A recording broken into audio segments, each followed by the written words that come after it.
Finance Committee meeting of May 21st. Due to the rescheduling of town meeting and the timing of certain deadlines, we had to call this meeting to get things moving. The booklets need to go to press a week from tomorrow, so this is mostly informational, though we will vote the consent agenda that the town moderator has put forward, and Jim's got some updates for us. So first of all, let me quickly run through the attendance of who I see on screen.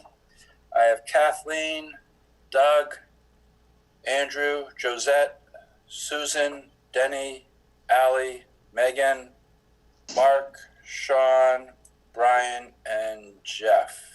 Did I miss anybody from FinCom? I think that's it. I think okay. Lucy is the only one.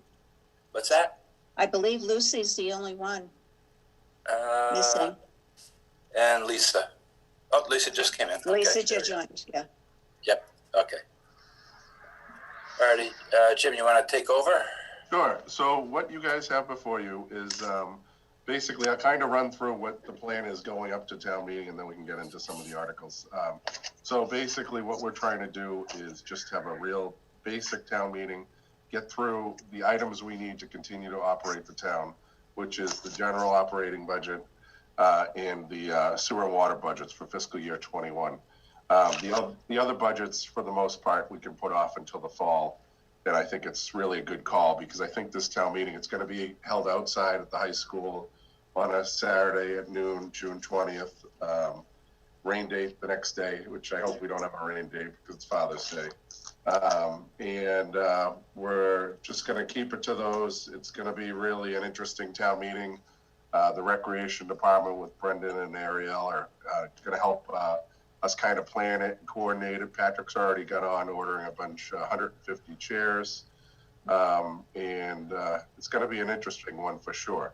So what I would recommend, and I know we have it on the agenda, is to take a no action on everything except for Articles 6, 8, and 9, and refer those back to petitioner. That way we don't get into any issues with our the zoning articles, where we can't bring those up for another 2 years or so. So by referring it back to petitioner, it'll cover all the bases and get all the other ones covered, and we can bring it back in the fall if that's what the selectmen and you guys and everybody else wants to do. So before I get into the budget and the numbers and everything, any questions? Okay. So what you have before you over the last 2+ months or so, myself, Marilyn, Jody, have gone back in and figured out what we should do with the budget. So I guess I'll go over with the revenue side first. Then we can get into the departmental budgets, because that'll kind of explain how we got to where we got with the departmental budgets. So we cut state aid by 10%, which is about $1.1 million. That takes us from 11.3 million down to $10.1 million. Why am I doing that, and how did I come up with that figure? Is it's really, there's no clear direction whatsoever from the state. I've talked to Senator Feeney, our 4 state reps. I've asked them, is 10% a good number to go with? Should I go with 0? Should I go with, I've heard 20. All 4 of them in the Senate have assured me that 10% is a fine number to use for now. I've talked to the Division of Local Services, and I've gotten no real clear direction as far as what they're thinking.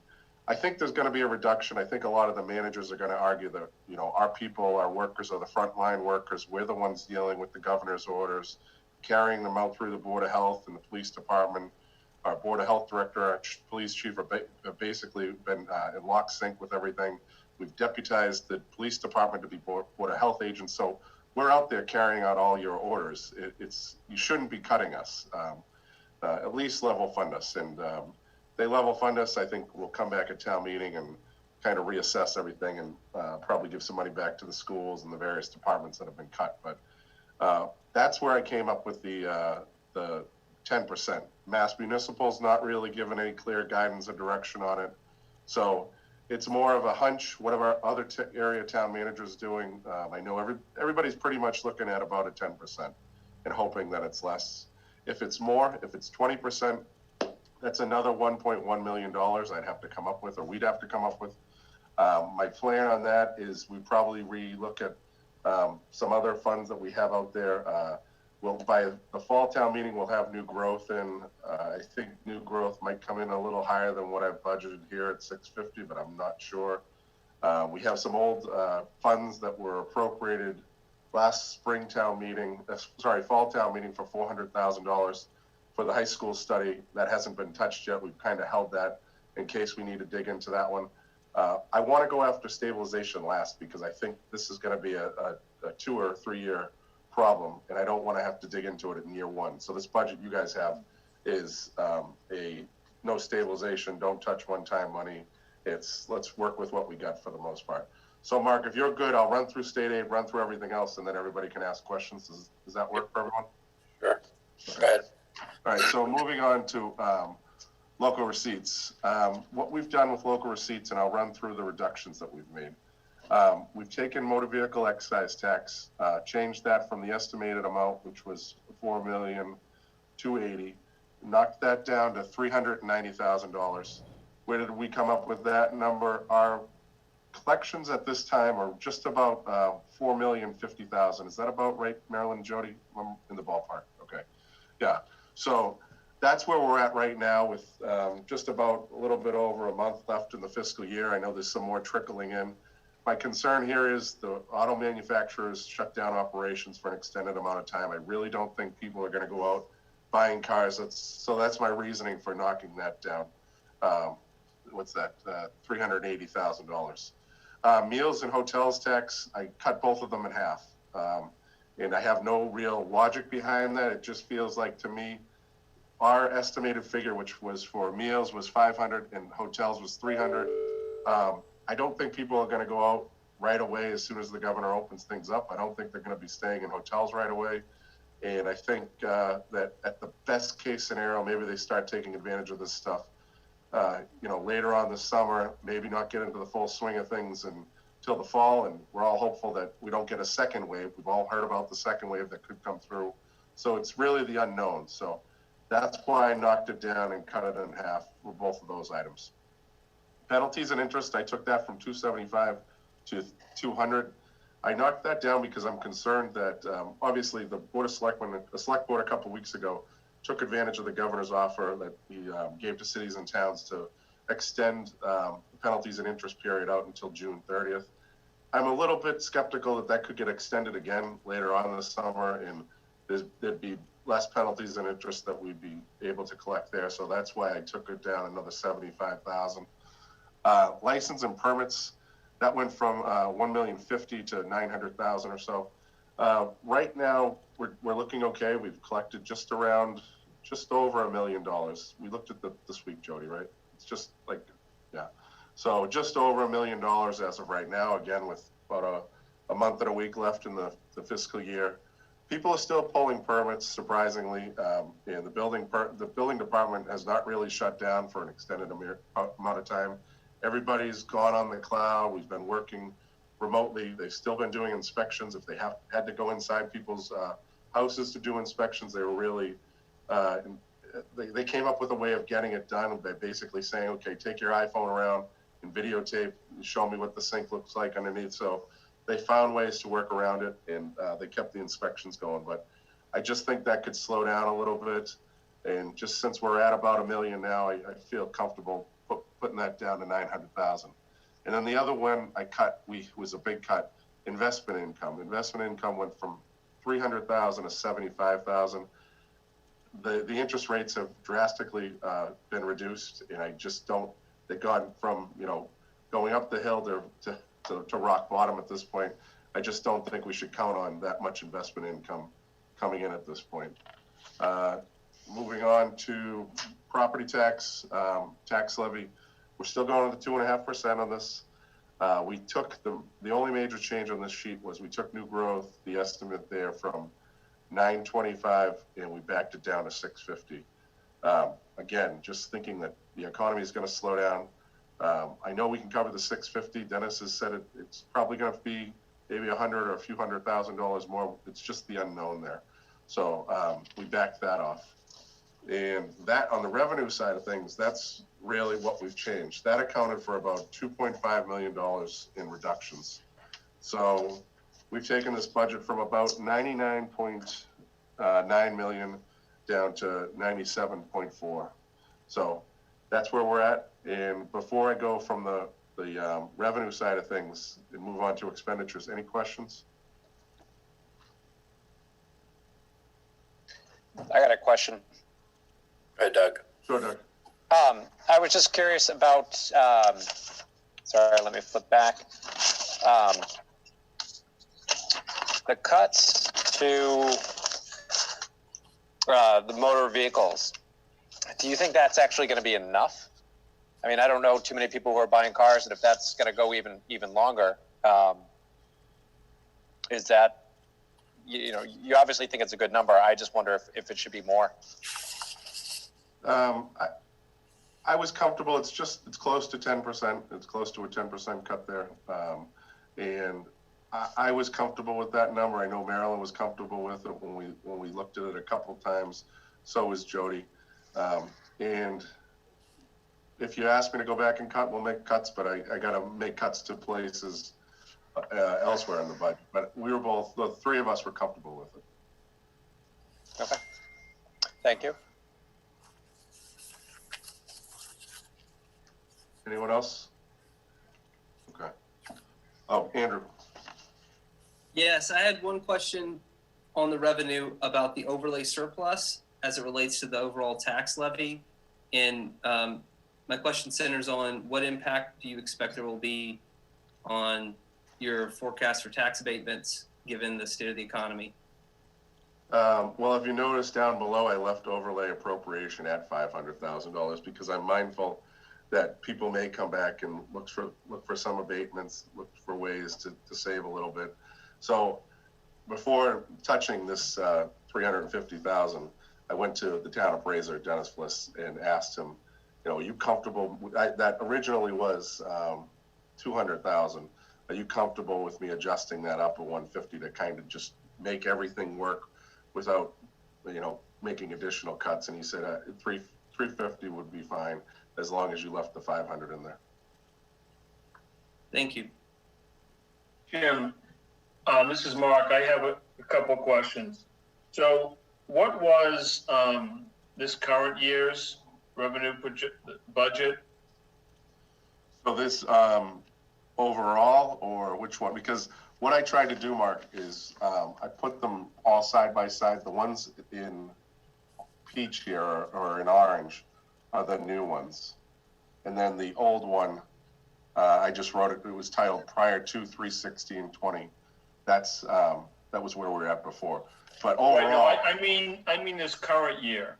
Like, for instance, we're proposing a budget now of 97.4. yeah. What was the current year's, this year we're into right now? If you give me a second, I can look it up. Jody, was it about 95? You know? I'm looking it up. Okay. So give us a sec, Mark. Okay, no, so basically though, I mean, we're still proposing a budget increase this year.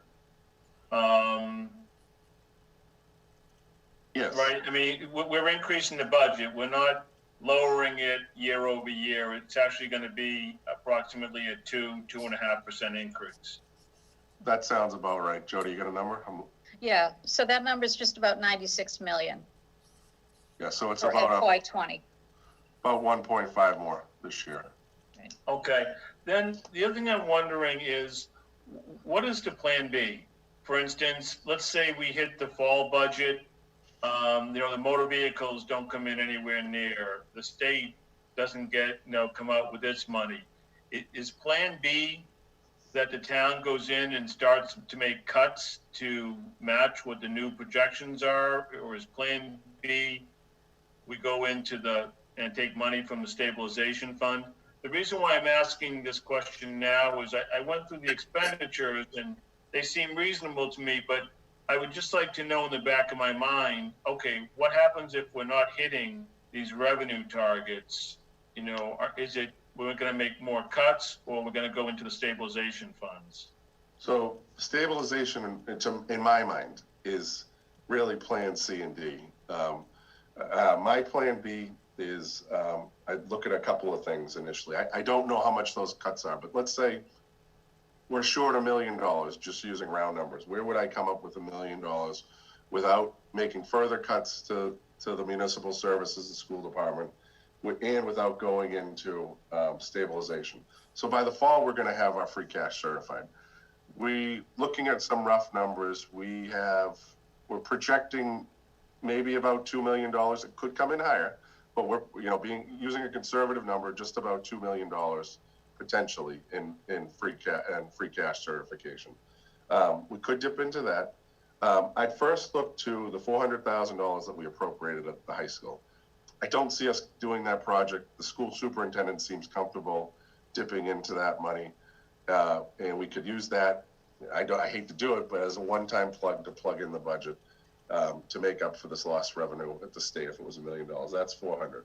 New growth, Dennis thinks I'm using a conservative number. He said, I think it could be higher, maybe 300 or so thousand more. That's a maybe. So let's say I get these good enough and we get the $300,000 more, because these apartments downtown are still building. I was up on Renmar Road this week. They're still clearing that whole lot, for the 106 houses that are going up there. We got another application in this week for a 40B on Pinnacle Point in East Walpole for 40 houses. So the builders are still plugging away. So I think we'd be okay if I got another 900,000. So that's 700. So your reserve fund is, you're gonna look when we get into that, has more money than it's really ever had in there. We could potentially dip into that. I do have some contractual offset money into there, but if we got desperate, we could get a few $100,000 out of that. And then if necessary, we could dip into free cash. So that's my four pockets right now of money if we needed to come up with some money. And then Plan C would be stabilization and looking to that in the next year out. So does that answer your question, Mark? It does. Again, what I was most interested in was just having a kind of a general understanding. Okay, we're going to increase the budget approximately 2%, 2.5% compared to last year. And we have, resources available if some of our revenues are going to come in a shortfall, a reasonable shortfall, let's say, not a catastrophic one. Yep. Okay, that's fine. Thanks, Jim. I think the one thing we got to remember, though, is that by fall town meeting, hopefully the state has passed their budget, so we'll at least have what they anticipate giving us.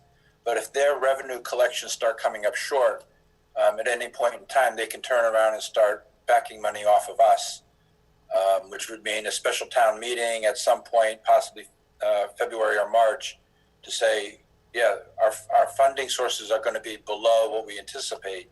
And that's when we have to take a look at budget transfers, free cash, unused funds from previous appropriations and so forth. And of course, that town meeting would cost us some money to actually hold it. Okay. Yeah. Jim, if I may, just following up on Mark's question, summarize the 4 pockets for Plan B again: free cash, the reserve fund. You said the schools, $400,000 feasibility study. And what was the fourth? For the feasibility study in new growth. Let's call it. In new growth. That's right. Okay. Thank you. Anyone else before we move on to the departmental budgets? Okay, not seeing anyone, but we can always jump back to that if you think of something. So moving on to the departmental budgets, and what I'd like to do is just kind of run down the list as to what I've done, places we've cut, and then if you want me to jump back to something, I'm totally willing to do that. And then after all this, I want to ask you to let me know what department heads do you want in here next week. Okay, so select board, just starting with them. I eliminated the part-time permanent position that we had in there. That was going to be a 25, 30-hour a week position. I changed that down to about $8,600, which is just allows me to have someone who's already actually working. She works in Jody's office to help us come in with the licensing when we get busy in the October, November timeframe. she's worked in this office before. She knows kind of the operations, and that gives me an extra 7 hours a week if I need that person, and she's willing to do it. Finance committee, this is one of the more harder cuts I had to do. I eliminated the part-time permanent position. And how am I going to make up for that? I've talked to someone here in the building. She's a clerk. She's in the union already. I've asked her if she'd be willing to take that on. She works directly with this office. She already actually does your books. She puts together the packets already. The warrant, she sets all that up. She's the one who got me the date. So she's familiar with the operations, and she's just going to take on those duties. So that was a real tough one. Claire's been here for a long time, but that is what it is. Reserve fund, I bumped that one up from 210,000 to 460,000. Why did I bump it up so much? I actually, if you look at your old budgets from March, we had an item in there for 258,000 called contractual offsets, which was for the union contracts. That was going to settle the contracts. We had 5 of the 6 unions settled, but obviously with us only addressing 3 articles, that's not going to be there. And I want to look real hard at that and see how operations are going before we finalize everything. So that's why I bumped that up, that line up so much. At least we have a placeholder in there, and we're able to account for it. If we're not able to close out these contracts, at least Jody can have a placeholder and go back and get them whenever they settle out. Town accountant, that just adds a couple hours on to the part-time position that I mentioned. That would bring her up to 25 hours. And I should say, this budget here, some of these you'll see that they actually go down in the salaries. Personnel board, we're not going to act on the living adjustments. I hope that everybody remembers that a year from now, when we ask hopefully we're able to give living adjustments, but the personnel board and we can't do it because 1, we're not addressing that article, and 2, I'd find it pretty hard going to town meeting when 21% of Walpole is unemployed at this point. So no living adjustments. Board of Assessors, same thing, no living adjustments. Treasurer collector, I knocked that off just based on trends, and I think we'll make that work with the finance department there. It's just the financial services. I think it's mostly council that relates to Maryland. What is it? The foreclosures, the foreclosures council, but we'll make it work. Conservation Commission. I did change some things around between Conservation Commission and ZBA. And you're going to look at that and say, well, why'd you give him a clerk? I actually eliminated the ZBA clerk position. I reduced that down to 2,000 just to kind of cover any overtime costs we have. But with the new 40B that we got in this week and the added work that that person is doing, it's mostly focused on ZBA and economic development, and kind of conservation's been lagging behind a bit. So I've just moved some of those salaries, flip-flopped them. And that way, Jack Wiley and Landis can go out and get an 8-hour-a-week position just to take their minutes and put together their binders and everything. Moving on to, planning board, I knocked their professional and technical assistants down from 10,000 to 0. I know that was something this board had asked me to look at, but to me, we've made it work for so many years, and I was looking at trends, and I've knocked it down to 0. Building maintenance, I reduced some expenses by $22,000 in total.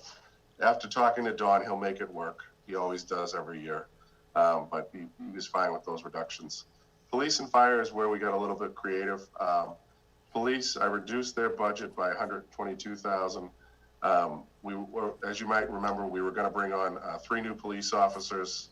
And that's not going to happen at this point. What we did do is bring on 2 new police officers starting in January, and we did fill the lieutenant position, but we're not going to backfill the sergeant position. So we just juggled some things around. We did that a few years ago, and it worked out well for us.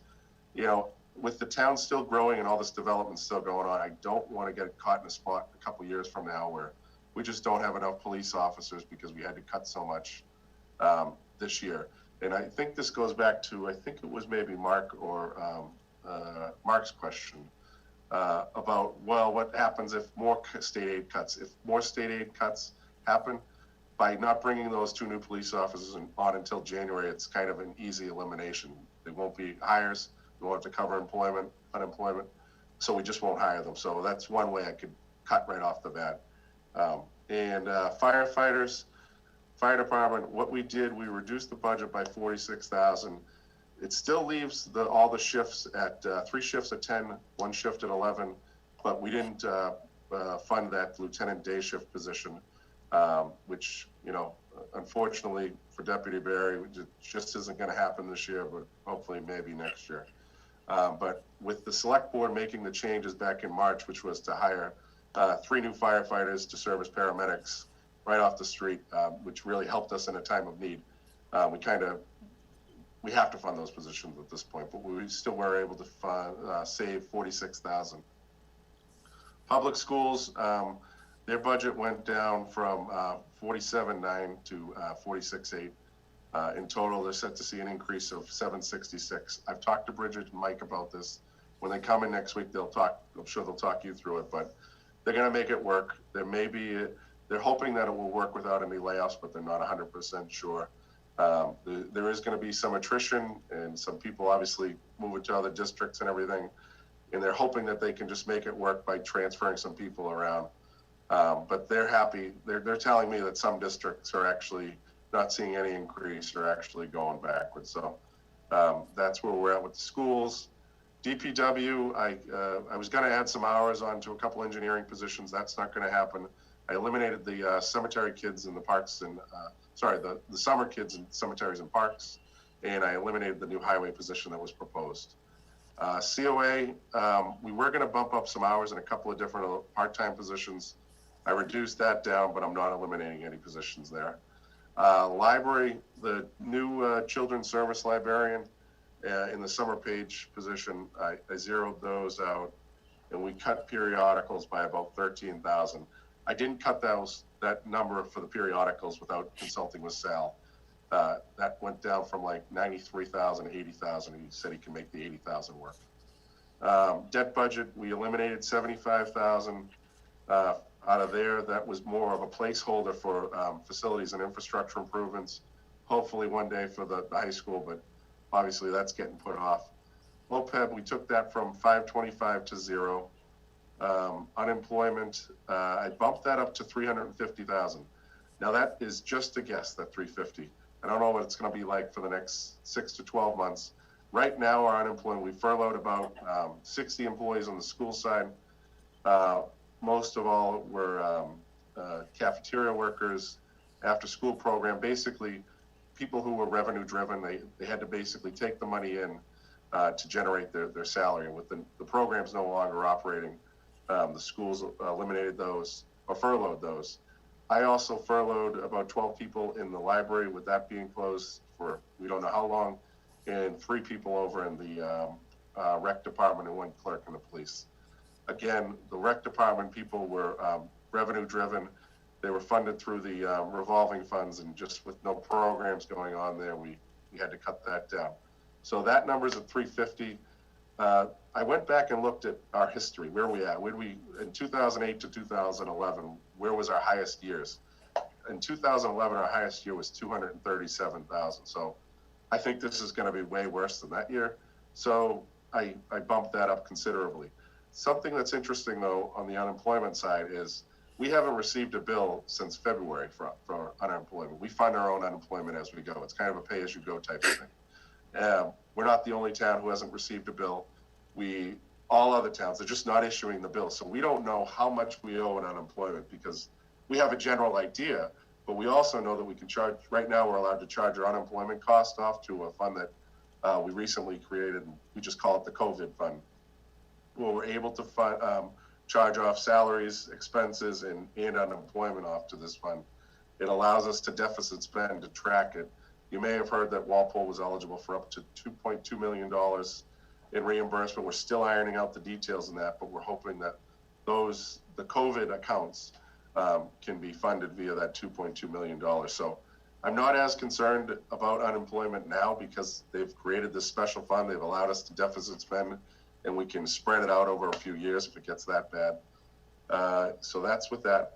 Health insurance, I fine-tuned that budget, got about 100 or between 1 and 150 out of that budget, just by actually our open enrollment. Usually we don't have open enrollment end. We don't know how many people were, it ended the 15th of May. So we have our actual numbers, and I was able to tweak that a little bit. And then stabilization, we took that from 310,000 down to 0. And I know this is a lot to digest. It's taken me months to digest. So, and I know I ran through that quickly, but any questions initially? I'll go through everything. So Mark, I'll let you kind of run this. Well, actually, I got a quick question on the unemployment. You had also sent out a proposal for the select board to review of the retired contributions towards health benefits. I thought about that. Thought about it a lot. And this budget works without changing the retirees, their contribution. I know this committee has talked about that. And I feel horrible about the furloughed employees we put out and allowed them to collect unemployment. I just didn't feel right about doing that to kind of our most vulnerable population at this time. Okay. That's obviously something I brought up with you folks last year, and but it just didn't feel right if I can make the budget work. And I made it work without doing that. Okay. No, I just wanted to confirm where we were with regards to the budget, how that was playing in. So that discussion is not going to happen anytime soon? No. Okay. Alrighty. Okay, I'll open it up to others. Who wants to jump in? Josette, you first. You're muted, Josette. On the library budget, usually the periodicals and such go according to the population, which, as we all know, ours has increased. Do we give flexibility of not having to live up to the standard of what that has had to be to this point because of the circumstances that we're dealing with? Periodicals and the hours of operation are also tied into the population too. Correct. Cal has told me that they've waived some of those requirements now, but they haven't extended those requirements into the next fiscal year. But we're definitely not alone in dealing with what we're dealing with now.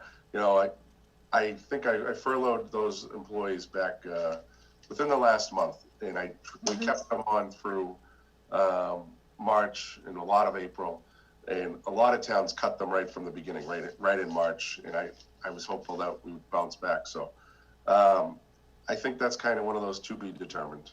So, Okay. Sorry, I didn't have a straight answer for you, but that's the answer. No, it just seems like with the unique circumstances we're dealing with, that there has to be flexibility to make adjustments for each community to survive. Susan? Yeah, I just wanted to say that I've gone through the cuts, and I think that you've done a really good job of targeting where we can possibly manage forward. I'm satisfied with what you've laid out. I'm a little apprehensive about what happens next, but we don't have a crystal ball. We just, as you say, make the best guesstimate that we can at this time. But I'm satisfied with the cuts that you recommended. Thank you. Okay, Brian? Jim, good work. I like to everybody that was involved in this process. I know it hasn't been easy doing this.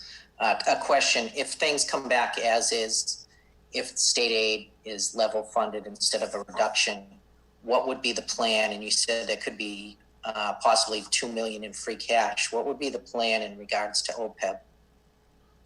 So OPEB, let's say the state does nothing and we do get up to 2 million or so, high ones. I would want to put as much as possible in our savings accounts. And I've already kind of talked to some of the department heads, and I said, we're likely not going to do a capital program this year. Or if we do a capital program, it's going to be scaled back big time. It's going to be, if you got to replace that dump truck, Tom, the frame's going to be rotted out. We can't make it another year type of thing. It's one of those, it has to get done, or the roof's falling in on a building. They understand that, the department heads. So I'd look to take as much as that 2 million, let's call it 2 million now. I don't know what the number is going to be, and put it aside, put it in stabilization, put some in. I'd look to kind of go back to that plan we adopted about 2 years ago. And I think it was 2.5% of anything up to $2 million. I'd look to stay as close to that plan as possible, you know, to put some money aside continuing in OPEB, but I'd want to save it because I just think this is going to be a long storm. Okay, actually, one of those other issues, as a result of the market tumble, we haven't gotten any information yet, but we can pretty much anticipate that the retirement assessments will probably be going up because of the market losses that they were not anticipating. And that I was worried about that happening in July. They've locked in their rates for July, but they're going to hit us for this next year for sure. So. Andrew, then Ally. Thank you, Jim, for your work, and Jody and Marilyn and the whole finance team. These are very difficult decisions. I get that. Just looking at the historical data, I think this is something like a 6-year setback to roughly fiscal year 2015 expenditure levels. So I just want to make a quick point and ask a question. My point is this, and it's nothing that anyone doesn't already know. We're operating in an environment of extreme economic uncertainty. We just don't know what the next 2 or 6 months are going to look like. And so I like how in this budget you've built, you try to maximize your financial flexibility for the town. Because in my view, I think we want to resist cuts to services until those cuts are forced upon us by the federal or state government. So given that kind of point of view, my question is about executing on these new hires, particularly in public safety. So just to recap, and by the way, I think these new hires are completely valid, and that in a perfect world, they are needed, sorely needed, the police and fire new hires. But just to recap, we were going to make 3 new police hires, but now we're going to make 2 and delay them to January 2021. Is that correct? Correct. And then for fire, we were going to make 3 new hires, and now we're going to make 2? No, so sorry if I confuse that. So fire, the plan was to bring in 3 new firefighters. We had them identified, we had them on standby, they were ready to go. Come March, when we had the scare, I looked at Tim and I said, listen, you have your lieutenant day position funded. We haven't filled it for the year. How's your overtime looking? We looked at everything. And I said, can we get through, or is it going to be close enough if we hire these people now and bring on these 3 new, because they can at least serve as paramedics? The answer was yes. We hired these 3 new paramedics. So those positions we're not stuck with, but we have now. So this budget is it's only fulfilling that.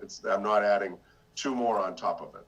So we're locked into those 3 because they're current employees. Does that make sense, Andrew? Got it. Okay. Yes, I see now. So we just expedited our filling of those 3 positions. Correct. Yeah. But there's also a vacancy in the current budget that's not going to get filled next year, right? Yes, the day position, what the plan was, and that's why one of the shifts have 11 firefighters, is it was going to be 4 groups of 10 with the 11th, person being the day position. It just didn't work out that way. And I said to Tim, we need to make things balance here somehow. I can't fund this lieutenant position. Let's go in and find the savings. That's how we came up with the 46 too. It wasn't all the day position, but a lot of it was.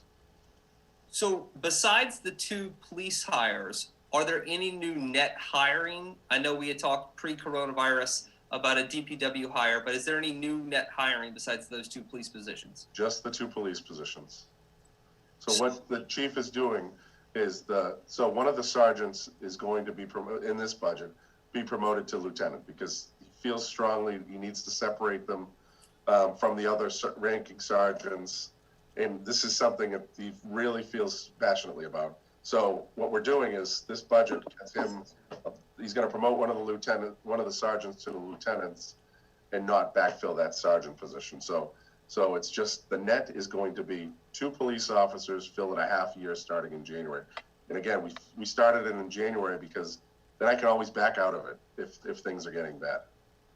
So that's exactly where I'm going with my question here is, in order to preserve your maximum financial flexibility for the town, could you move, like in theory, could you move those new hiring budget items to say the reserve fund as a way to say, okay, let's buy ourselves 2 or 3 months. And if the bottom doesn't fall out of the economy in terms of state aid, in terms of our other local receipts that we're projecting, then we can move that from the reserve fund and execute on those hires, versus, you know, allotting it in the police budget right now with the expectation that the people will start in January. Because what I'm getting at here by this idea of kind of holding your powder dry in the reserve fund is, if the worst case scenario, and let's say it's a 10 or 20% chance where there's a second wave this summer or this fall, and we have massive cuts to make, it would just look terrible for the town, from the town's perspective, to have just hired 2 new police officers and then to make cuts maybe in that department or elsewhere. So I'm just wondering, I get that you're waiting to January, but do you have to budget it to the police department? Can you just put it in the reserve fund and give yourself an extra big cushion? We've done that once before, a few years ago, and some of you who've been on this committee might remember it. We did it with the firefighters, and I'm looking up an email from the chief at the same time that he sent me. So we've done it before. So yeah, you could do that if that's kind of, if you want to put that safeguard in, we can certainly do it. I think he told me if I eliminated those 2 positions, I'd pick up an extra $58,000, but I gotta find it in here. So if that's something you wanted to do, the only thing is, and Jody, jump in here, if we can't just make a reserve fund transfer because we want to. A reserve fund transfer is an emergency item, right, Jody? There's some language that we have to be mindful of. What is that? Oh, it's extraordinary, unforeseen and extraordinary. Okay. So just Sounds be like mindful. the world we're living in. But the other thing you have to consider too is that town meeting is going to be saying, you want to put $500,000 in a reserve fund where town meeting has no say in where it goes. And that's always been a tough fight every time we've moved above the $200,000 number. And it says, well, what is the reserve fund and who controls it and what's it been spent on? And we've always gotten pushback. So if it's in a budget, at least that way it's earmarked. And if we decide not to fill the positions, the money is still within that department to offset overtime or other things that may pop up within the department. And those are easier to make transfers between budget lines during the year. But reserve funds, town meeting says, we want to control where the money goes, not let 15 people say, yeah, we're going to sign off on X. So it's food for thought. You guys, after final, you're going to be, now I'm handing it off to you. It's going to be your budget, so. Other thoughts on Andrew's comments?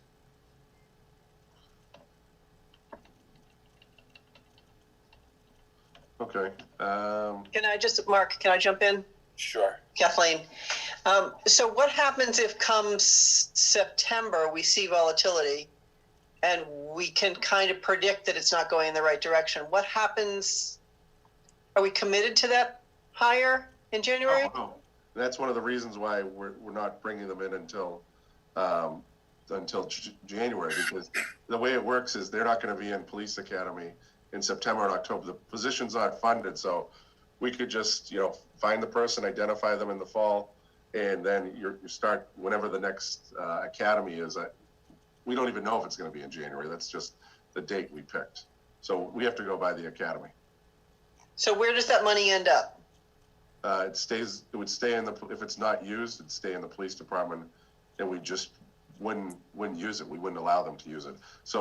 And you say, oh, what assurances, you may not be saying this, but I'm just thinking how other people might think, well, what assurances are there that you really won't do that?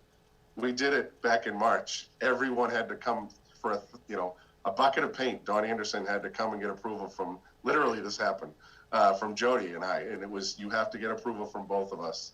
And, we've relaxed that obviously, but, so we can put that in place. And I wouldn't do it if I'd make you aware of it. And, I need to work with you in the future, so. Anything else, Andrew? No, I just want to play back off of Mark's point here. I get that town meeting may be resistant to create this buffer that they didn't have control over where it goes, and they won't have control when we need to deploy it. But I think the argument is we're just operating in an environment of extreme uncertainty. And while we don't mistrust the police department to spend these funds when we tell them, hey, these officers aren't going to start till January, there's a level of accountability there. I get that. That's Jim's point here. I just think that when we allot things to the reserve fund versus making new hires in an environment of real extreme uncertainty, we're signaling to town meeting and to the town that we're building in more of a buffer. I mean, $200,000 is an arbitrary number, right? So is $500,000. And so if we build in those extra reserves to say, hey, who knows what the world has, I feel like that could assuage some concerns that we're going to just go ahead with new hires when there could be layoffs in the future potentially. God forbid. So I just dug up the email while you were talking, Andrew. The chief confirmed to me on Tuesday, if we were to eliminate those two positions, it's savings of about $58,000. So that if that's something you want to do, you'd say, I want to take $58,000 from the salaries line and move it over to reserve. Just that's kind of the logistics of making it happen. Okay. All right. Ally was next. I just had a question more so. You said school committee's coming in next week to go over their budget more specifically? Yes, I've already asked Bridget and Mike to make sure that they're available both nights. They are meeting on Thursday, but that's one of the reasons why we have Wednesday too. So I plan on having them available.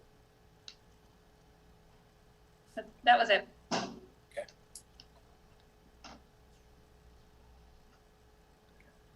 Yep, Mark? Yeah, I have a couple questions. Jim, has there been any significant savings in the school budget with the students not going to school from February through June? I've asked Bridget that a couple times. She would definitely be best to answer that next week, but they have seen some savings, but they've also, they are paying the teachers still. The teachers are still providing a service. I know my kids are on Zooms a couple times a week, so it'd be best for her to answer next week. Okay. The other question I have is this current year, not this budget, but the budget we're in now, the 95 million, was the OPEB and the stabilization funding roughly the same? About 800,000? The OPEB was, I bumped up, stabilization went from 3 to 310 and OPEB went from 5 to 525. Okay, but approximately the same. Because one of the things that kind of struck me as we're talking tonight, looking at Jim's list of the cost reductions, but these are cost reductions based on a proposed budget in February. For the townspeople, they're going to look at this year's budget was 95 million, and next year's budget will be 97.2 million. And when you count that this year we put in OPEB and stabilization, and next year we're not. So basically we took that 800,000 and kind of added it. So really, year over year, when you look at the items, the budget's increasing by 3.4%. So I'm wondering, with other towns, are other towns proposing a 3.4% increase in their budget? I haven't asked. I've been so focused on our budget and making it work. We've talked about state aid. I haven't asked them what the proposed budget is. Right, but I guess as finance committee members, when we talk with your constituents, it's not one of, okay, we're reducing costs because of it, because the budget was just a draft in February. You're really going to be talking to your constituents and saying, we're increasing the town's budget from 95 to 97.2. And also you're freeing up 800,000 that you put in stabilization and OPEB and taking that money this year and putting it into the schools and other costs. So I just kind of want to highlight, because it just kind of, maybe I'm wrong in looking at it this way, but that's the way I'm seeing it. It's we're increasing our budget year over year. And that's what the townspeople, when we're, having the meeting, going to be asking, saying, should we be increasing our budget at all? Now you've got the revenue projections there that warrant, we're going to be at the 97.2. That's fine, but again, I just wanted to highlight this is a budget increase and not a reduction against what a draft budget was in February. Am I making myself clear? Just the perception of it? Yeah, can I ask, in response to that, we wouldn't be doing this but for the anticipated. We're having a hard time hearing Sue. Oh, I'm sorry. Is this better? Can you hear me now? I can hear you, but it's still fuzzy, Sue, but I can make it out if we, I can interpret it. The point is that if we weren't anticipating state cuts, we wouldn't have to make these cuts in our budget. So, including the OPEB and the stabilization. So that's what's, it's not like we've decided to just have a bigger budget. It's that we're having to make up more of the budget because we're anticipating less money from the state. Well, no, I mean, to me, this year's budget was 95 million. It was, sorry, Mark, I just looked it up. It was 95.955. So it was, call it close to 96, and I just did the math. So this budget is about a 1.5% increase over last year's.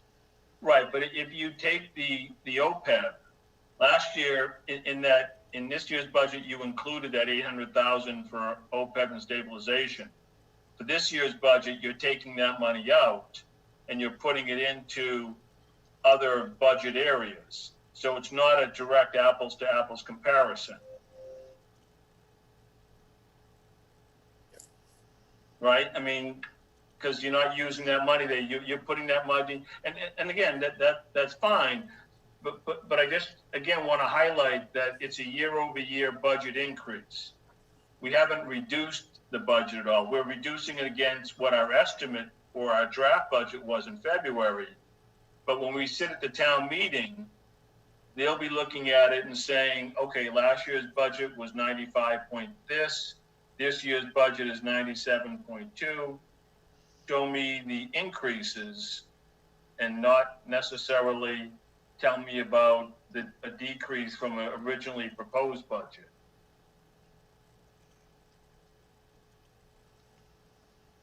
I don't know, am I way off base in looking at it this way, or? I can see that, yeah. Because there's definitely a group out there that are going to say, why are we increasing the budget at all over this year? So, yeah, it's going to come down to how do you present exactly what we're increasing in spending. Right. I see an argument about, the tax levy increase when people are really hurting. I mean, it's a tough one because we also have increasing expenses, so Yep. That hasn't really changed. Yep, Lisa? Mm-hmm. Yeah, Megan got to my point that the town is still growing, even though these are tough times, the virus times. And I think a big chunk of our increase in budget was police and fire. And those people that require additional police and fire services still live in Walpole and are still moving to Walpole in all these new developments. So yeah, if we have to make more drastic cuts, then we will somewhere. But I don't think you can cut security when our town is growing. It's the absolute wrong direction to go. Could I ask a question then? So I guess to Mark Sullivan, what do you want me to cut? I'm just down and dirty. If you guys want me to cut, this is your budget now. I just need to know if you don't want to. So I did raise to 2.5%. I taxed to the max, as they say.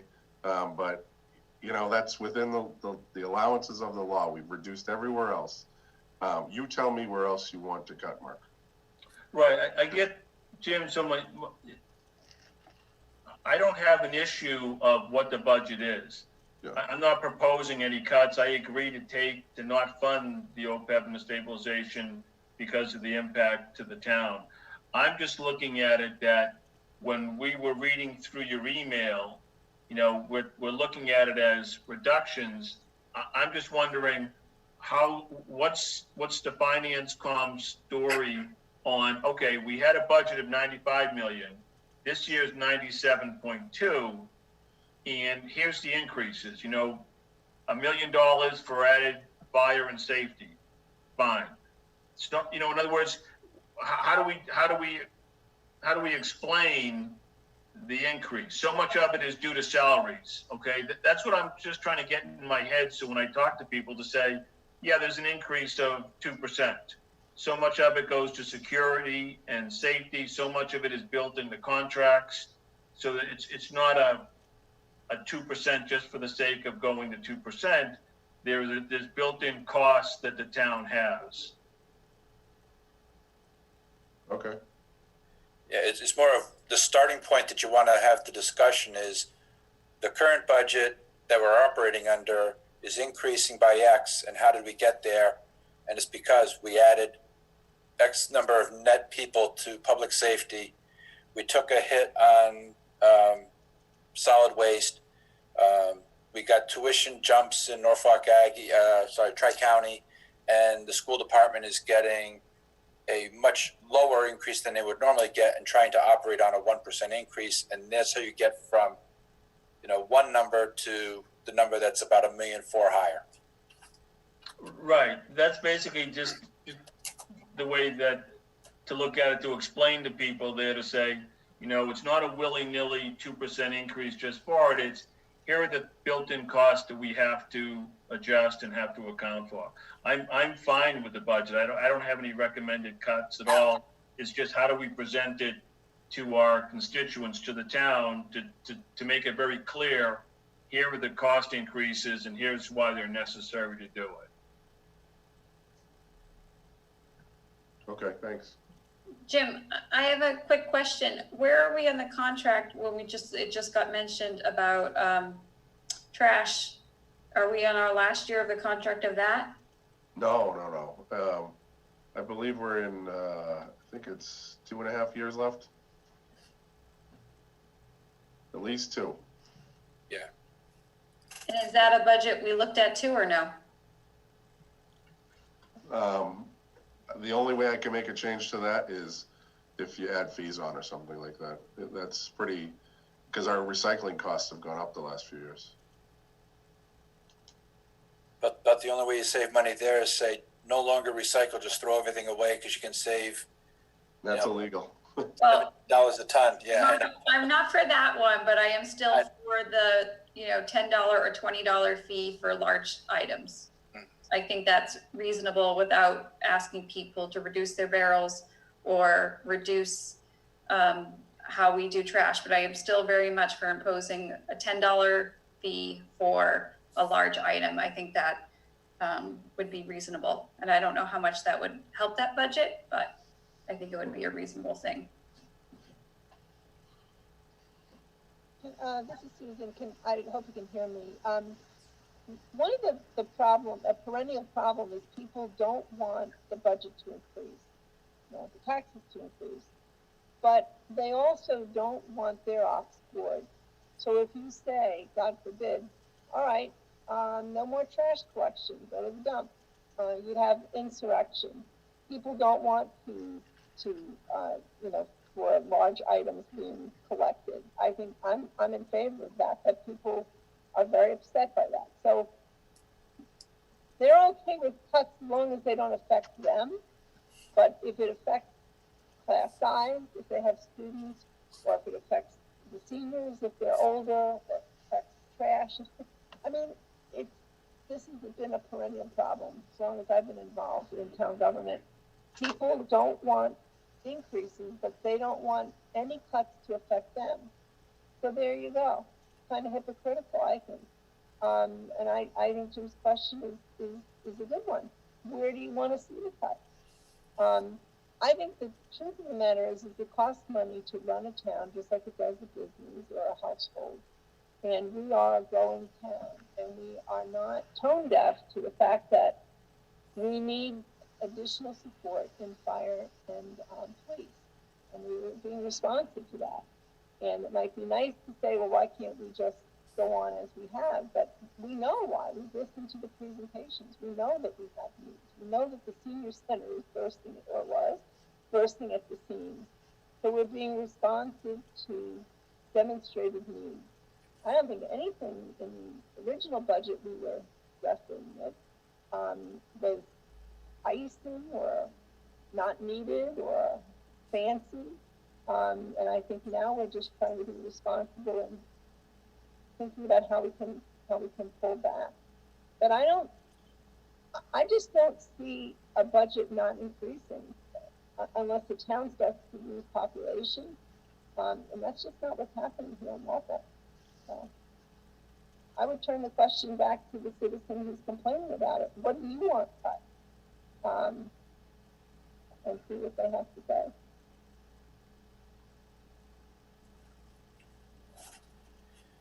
Okay, other questions for Jim? Mark, I have a couple Sean? questions, Sean. Just the first question about the fire department. We brought online, I think, the East Walpole firehouse. Is that, I mean, since then I didn't see too much change in the budget. Is that accounted for in there, or is that just kind of negligible what that costs? That is in there, actually. If you look at some of the expenses, I think I bumped up water and electricity. So the chief did remind me, he said, if you're going to keep us operating in there, and ultimately it's not my call, it's going to be his call and the selectman's call, I'm going to need some more money. So I bumped up, I think, the cost to operate that building by $4,000 or $5,000. So.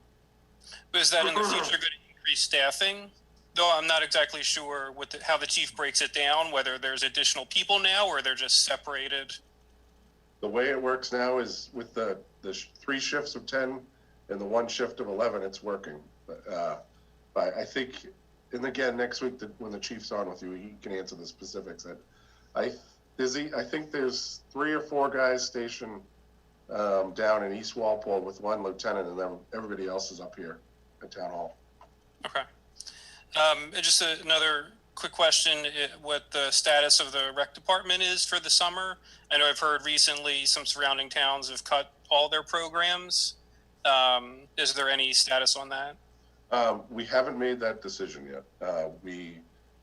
We've been waiting on the pools. We've been preparing them. I think they're going to open the pools. I think we're going to be allowed to do that if there's certain safety measures in place. So we're acting as if the pools are going to be open. We're acting as if Jarvis Farm is going to be open and there's going to be a camp run out of there. We're told that the camps are going to come on. I saw the latest email I saw today was June 26th, you're going to be allowed to open your pools. But we're just not sure about the camps that are going to be held in the schools, like the Summer Academy. And Patrick, what else am I missing? You get the athletic clinics that usually take place in the gyms. Jim and I were talking about that earlier today, but I think, we get to sit down with Brendan and Melissa and figure out kind of individually how we're going to be able to implement some of these programs. We can't just make one big blanket decision. We're going to have to go through them kind of one by one and figure out what safety precautions that we're going to need to put in place. So as it stands right now, we haven't canceled them, but I'm guessing that some of them will be scaled back. But, if we scale back Summer Academy, I think more people are going to turn to Jarvis Farm. So that's one of the other things we have to wait too. Right. And are they mostly revenue neutral? Like, we charge enough to cover the staff for those? Like, I don't imagine we have a significant amount that if the programs didn't run, there wouldn't be a significant amount of savings. Pat, will you get this one? Yeah, so can you hear me? Yep. Yeah, so yes, they are revenue neutral. A proportion of the fee went to the salaries of some of the full-time staff. We've since had to furlough the 3 program coordinators. So Right now, it's just Brendan and Ariel that are working for the rec department. So what they would do is that, they'd bring on part-time staff that, camp counselors, coaches, lifeguards, and the fees would go to offset those wages. Thank you. And just a last comment about the school budget. I think when I don't have my book with me, I didn't lug it down the basement. Sorry. But so I believe when Bridget came in, they came in with like around between 2 and 3% was their at cost budget for next year based upon the loss of some funding or the changing in the funding formula. So I think 1.66 is actually a loss for them for this coming year. I just wanted to make a point, as other people were commenting on the education budget, that represents a significant hit. And when we talk about services, there's police and fire that are a necessity during this time, but also at some point, students are going to be re-entering the schools, and they're going to be re-entering the schools with significant needs and deficits in their learning based upon, these past couple months. So depriving the schools of necessary funds, and especially. You froze, Sean. Yeah. So while Sean gets back, Jody wrote me a note because I sent her a note it helps to have everything at my desk right now. To answer Mark Sullivan's question, that's a good idea. Because what I'm trying to come up with is like a Q&A for town meeting members, Mark. So just briefly, really looking at this 30,000 feet in the air. General fund, the general government side of things went up 305,000. Most of that's due to the reserve. Public safety was up 317. School was up 700,000 plus. 976, including Tri-County. Assessments was up 222,000. That makes up unemployment stabilization there. And we also, so unemployment went up significantly. So that's a good, I see what your point is, Mark, and I didn't know if you were putting me on the spot as to we should cut more, but I think telling the story and explaining, we've gone from 95.9 million up to 97 and change. How did we get there, and what does that make that up? So, that was it, Jim. I have no issues with the budget itself. It's just telling the story. Yep. Thank you, Jody. Sean, did you have more comments before you froze out? I'm not exactly sure where I froze out. Okay. You were talking about the school department and Bridget's needs. Just in quick summary, I think they came in between 2 and 3 was like what they needed to survive. 1.6 is less than that. And along with our public service in the fire and police, the schools are next in line to see a significant need whenever students come back, as they're going to be coming back with deficits in their learning, social emotional problems. So, there'll be questions for her, but just to say that they're already being put in a hole. Well said. Okay. Other questions for Jim? Obviously we'll be meeting next Wednesday and going into more detail with the individual department budgets and so forth, and voting the budget. Anybody have any particular departments they want to have come in and visit with us? So, Mark, the ones I wrote down, I don't want to cut you off, but was obviously police and fire. Bridget and Mike are coming in. Yep. Anyone else, really? Other departments you want to talk to, folks? Okay. Okay. And then for sewer and water, I'm going to have Bernie, Rick, and Bill on in that conversation too. Okay. Alrighty. Okay. Other questions? Yeah, Andrew? Yeah, sorry, just one last question here. Jim, you're right. Police, fire, and schools seem to be the main departments to speak to. When I think about the budget expenses, it's the big rocks, the big chunks in it, in my view, are those three plus 2 others, the health insurance. But then the 5th issue is what I want to ask you about, which is the employee retirement assessment from Norfolk County. Someone asked about this earlier, but have you heard anything from the Norfolk County government, either from the county treasurer or the county commissioners, about Norfolk County accessing this new municipal lending facility that we, as Norfolk County, we qualify for from the Federal Reserve. So if we had, and the way I'm thinking about it is, and I haven't talked to Treasurer Chimilty or anyone, but the Fed will lend up to 20% of the revenue to these large county and state governments that are over 500,000, over 500,000 people. And so Norfolk County could, in theory, help local governments. I mean, this is the whole purpose of the program, to help local governments by saying, hey, we have to put in, you know, in our case, it's 5-point-something million in the employee retirement system. We have to put that in to honor our obligations to the retirees. However, we could borrow some from this Federal Reserve facility to tide over the local governments at maybe up to 20% for this current year, if the worst case scenario evolves and we have a huge, you know, the bottom falls out in terms of revenue. Has the county, so my question, has the county government explored this as an option? Have you heard anything from them about it? No, so I don't believe they've explored it, because they actually, Plymouth County put in the application and got $90 million. Yeah. That's right. And from talking to Mike Mullen, who's the county administrator, they didn't go for it. They allowed the money to go directly to the state.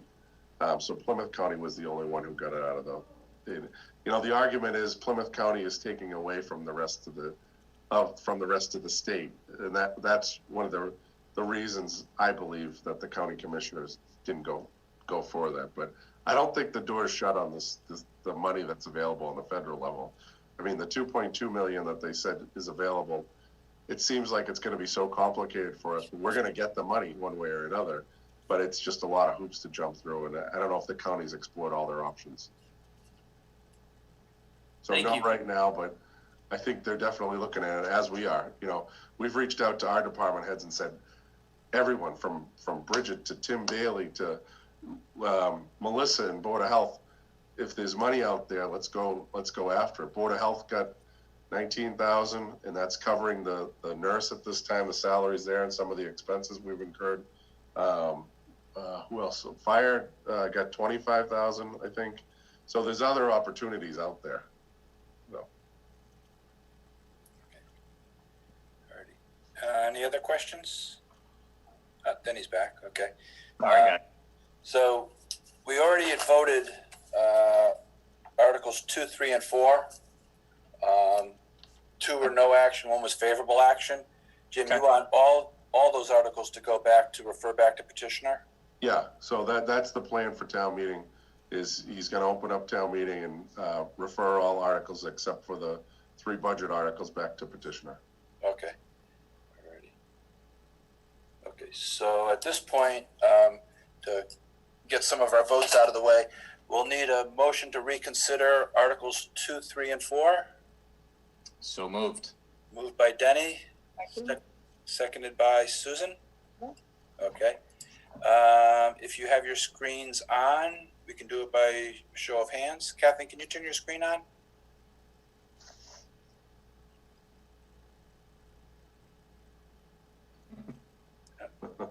Maybe not. There you go. There you go. All in favor? There I am. Considering I'm lagging. I don't know what's going on. We're reconsidering Articles 2, 3, and 4, so we can put in a substitute motion for the consent agreement. And her screen just froze. She froze. Okay. Okay, so by a show of hands, all in favor of reconsideration? And we have unanimous vote, 14-0-0. Okay. Alrighty. So what the town moderator has proposed is that all articles other than 6, 8, and 9 be referred back to petitioner, so that town meeting can be short and to the point on the operations of the town financially. We can take them all as a block, or we can vote them individually. I prefer to take them all as a block. Any objections? No. Okay, so I'll entertain a motion to take all articles other than 6, 8, and 9 to refer back to petitioner. So moved. Moved by Susan, seconded by Denny. All right. By a show of hands, all in favor to refer back to committee?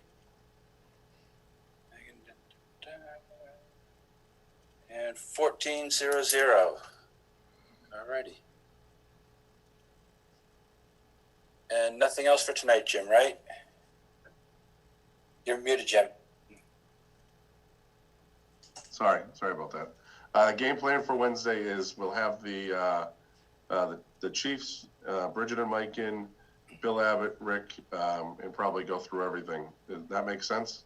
Sure. Do you want to set separate time appointments so our screen doesn't get cluttered with extra people? Yeah, sure. Okay. What do you want to do? Do you want to do the general budget first, or you think that sewer and water is pretty straightforward for the most part? It's so we could get through that in 20 minutes or so. Yeah, let's do sewer and water, then school, because school can't meet with us on Thursday.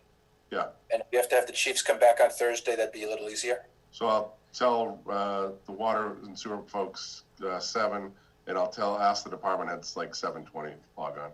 You didn't want to start at 6:30? Sorry, 6:50 log on. Yeah, 6:30 and 6:50. Okay. All right. At 6:30? 6:30 next Wednesday. Yep. And also most likely on Thursday. Alrighty. Jim, can you run through which department heads you're bringing in? The police chief, fire chief, school superintendent, and school business manager. And then on the water side, Rick Mattson, DPW director, Bernie Marshall, the superintendent, and Bill Abbott, the commissioner, the chairman. Do we need Dennis for new growth or excise? Unless you guys want to talk to him. Do you want to Well, talk just to it him? came up tonight, so. I can ask Dennis to be on. Yeah. Okay. Alrighty. There being nothing else, I'll entertain a motion to adjourn. So moved. Moved by Denny, seconded by Second. Susan. Okay. All in favor, please say aye. Aye. Unanimous. Thank you. See you Thank you next week. all. See you guys. Thank you. Thank you. Stay safe.